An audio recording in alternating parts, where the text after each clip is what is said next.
welcome back to part 2. I've kept Terry going through the break, just that he gets quite good. And Terry, you've done very well. Well done. Thank you so much. You're almost perfect. Almost. A little bit more practice and you'll be there. Yeah. Let me just stop this and let's talk about that exercise. Okay. Because I was noticing when you were going around, it was almost, well, I mean, it literally was a rectangle shape that you were making with all the different notes. Yeah. Good. It's good that you observe that. Yeah. Shapes are a very handy tool for bass players. You know. Handy. So, handy.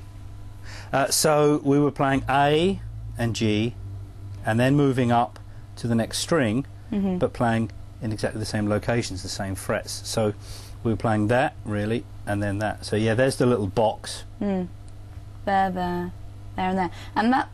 There's a technique there, isn't there? When you're you're not lifting your finger off because you can almost roll it onto the next note. When you change up from one string to another, this technique will come in really handy in the next exercise. At the moment, we're changing from A down to G on the same string. Yes. And then we're going up to C and D. So that point when we go from the G up to the C, it's the same fret but a different string.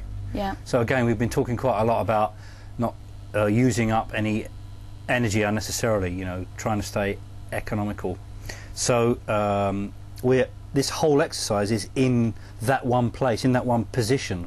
So we can stay in position, and rather than running around like we had to do earlier, we can let our fingers do the work. In earlier lessons, we were moving our finger around, and today's lesson is exactly about that, about you letting our fingers do the work, let our fingers do the walking. So that pivoting thing almost on that first knuckle joint. Yeah, that's a good word, pivot. Yeah.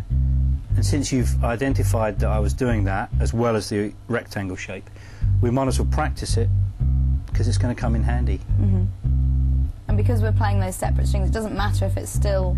No. Maybe on... And dampening, that was a sort of technique that I'm sure we'll cover way in the future, but... This technique, again, kind of allows you, facilitates that, because while we're playing the G... Move my finger out of the way. So we're playing that note. While we're playing that note, we know that that note is coming next. So we're kind of got our finger resting on it, ready to play it. So we just have to drop it down. And when we do, and pivot that first finger, naturally it will stop that other string from ringing. So you've got a kind of 2 for the price of 1 built-in damping or muting technique. I'm always one for a bargain, Terry. Yeah, and it's all these little things, these sort of like professional insiders' tips that that you know you're able to pass on, because we're explaining the Gigajam bass lessons here today. So the next exercise will allow us to really put that into practice. The next exercise again uses all the notes that we know, A and G and C and D, and again in the same locations, 5th fret for the A and the D, 3rd fret for the G and the C. But this time we're just being slightly more creative with it and changing the order of the notes. The rhythms don't change, the rhythms are the same. It's either quarter notes or 8th notes. We're very comfortable with those. We've played those for quite a few lessons now. And the notes haven't changed in the sense that it's still a collection of A's and G's and C's and D's. It's the order in which they appear, which is slightly different. Can we go through it then, bar by bar? Bar by bar. We can indeed. We sound like the Beach Boys. There's the first bar is an A, because it's in the first space of the bass clef. The second bar, you're playing the bouncing ball there and guiding everyone along. That's the G. It's just one note below, isn't it? It's just below, steered by that bottom line. Quarter notes, very good. So yeah, there's this kind of visual representation, isn't there? That when a note physically goes down, we know that the sound is going to go down, and we know that physically on the bass it's going to go down as well. So it's very consistent.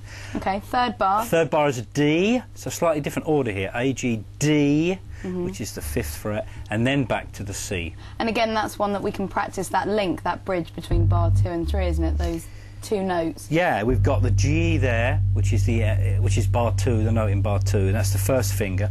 Now we've got a couple of things to coordinate here. We've got to find the D. We know where that is. Yeah. It's not on the same string, so you've got to cross that string there. So it's the 4th finger, but instead of, as we were doing for the A and G, for the G and D, good.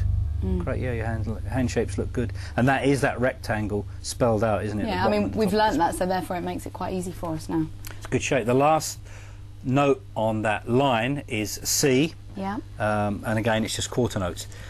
Going on from that, the next section is pretty similar. It's the same pitch, it's just the rhythm has changed. Can you see that? It's 8th notes now. Oh yeah, it's all the same note. That's this... Yeah. A, And then G, G, D, and C. And the only C difference down there is that for the picking hand, you'll need to make sure you're alternating comfortably there to pick up those eighth notes. All right. Thereafter, it changes. So this is quite a creative exercise. It's saying, look, we've got these four notes. We don't always have to play them in the same order. Absolutely Life would be not. boring if we did that. Let's move them around. And I remember working through examples when I was trying to improve as a bass player. I'm still trying to improve as a bass player. Always trying to improve. That's why I'm here.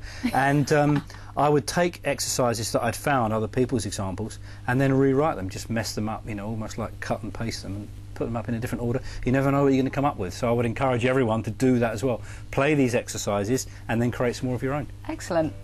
All right, 9th bar.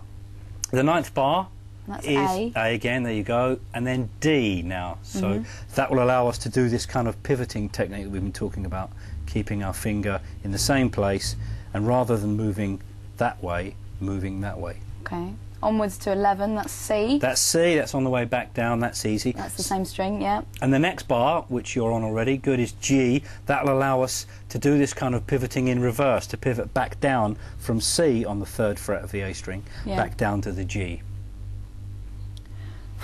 So last 4 bars. Last 4 bars, yeah, you're getting tired just thinking about it. The last 4 bars are exactly the same as the previous 4 bars, except they're now in 8th notes. So again, A to D, C to G. There's quite a lot going on here. Different order, but the same notes. Different rhythms, but the same rhythms. And what we should just say eighth notes is in bar 13, I mean, they're 8th notes. They're spread out, but it's still 8th notes, the same as 8th. They look closer together, but it's still 8th notes. Yeah, good. Sometimes it can be confusing, can't it? Looking at the notation, the way it's written out. Some lines have got 4 bars on, some lines have got 2. Don't let that worry you. A bar is a bar and it lasts 4 beats, however it's subdivided. So you're opening up the analyzer. I'll get ready to play this new exercise, putting all my finger control into play. Here we go, exercise 3. I'm ready, let's go. A first, quarter notes. And then G. G, now I've got to cross a string to get this D on the 5th fret. That's our D. And then along to the C. And now I'm going to repeat all that with 8th notes, so alternating in the picking hand.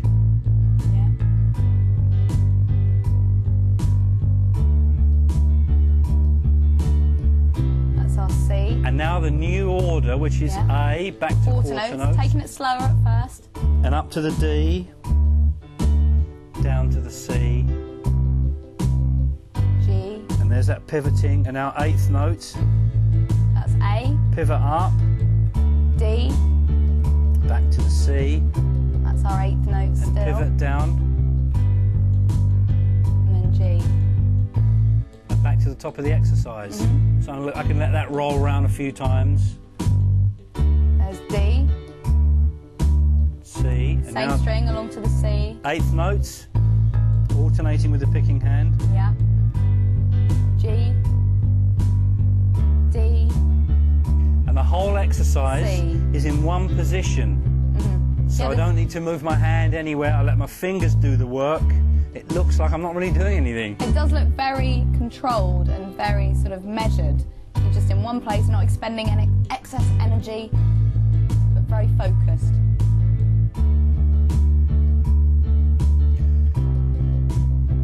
So if I feel like I need to, I can keep going, or I can stop it. If I think, oh well, I'm not really happy with the reverse pivoting or something, so I'm just going to practice that a few bit. You know, don't be frightened to stop the track and go in and look at the detail and address anything that you just feel not quite sure about that. Just double check it. Okay. Looking at the notes, we've got it sort of practice making perfect. Yeah. Very true. Playing position or playing in position. Playing in position, yeah, that's exactly what we were just talking about. Practice makes perfect. That's why we go over things again and again and again and again, just to give ourselves a chance to get familiar and comfortable with them. It's just about familiarity, isn't it? Anything you do in life, whether it's playing bass or making a cup of tea, the more you do it, the better you get at it. So that's what all that practice makes perfect is about, the musicians talk about. The playing in position thing is what we've been doing. You observed earlier the fact that there's this kind of rectangle shape for this exercise. Every exercise is different, Every piece of music is different. The trick, I think, is to identify what's going on and then make it work for you. Make it as comfortable as you can, and use your technique, whatever stage that's at, to get everything under control. Today we've been talking about left hand, fretting hand, finger control. We've done this pivoting up or back, and we're pivoting on, it's quite advanced really, on both fingers. Yeah. The reason we're doing that is because it is actually, I think, less work, and as you said, it looks really economical, it looks dead easy, so it must be working. Yeah, and we've got that dampening technique as well. Yeah, so it's all in there. It's all these kind of insider tricks and tips, and it's great that we found the time today to explore those in fine detail. Okay, well we went through the exercises that were with the software. We can make our own exercises up. Like you said, you know, write them out, cut them up, stick them on your wall, jumble them up. Yep. I like it. Have some fun and make up some new bass lines. Okay, what have we got coming up in episode 6? In lesson 6, more rock grooves, but it's really important that they practice today's lesson, because we're going to be developing those left hand, fretting hand, finger control exercises.